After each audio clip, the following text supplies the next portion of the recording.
હવે આપણે સૌ સાના મંત્ર ઝીલીશું. અક્ષરમાં પુરુષોત્તમ દાસોસ્મિ.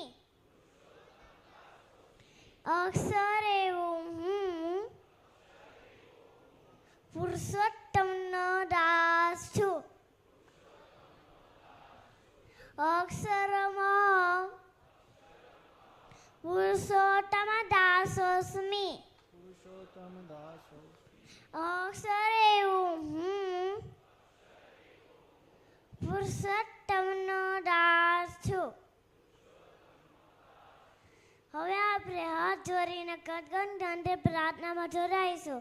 હે મહારાજ, હે સ્વામી, હે પ્રમુખ સ્વામી મહારાજ,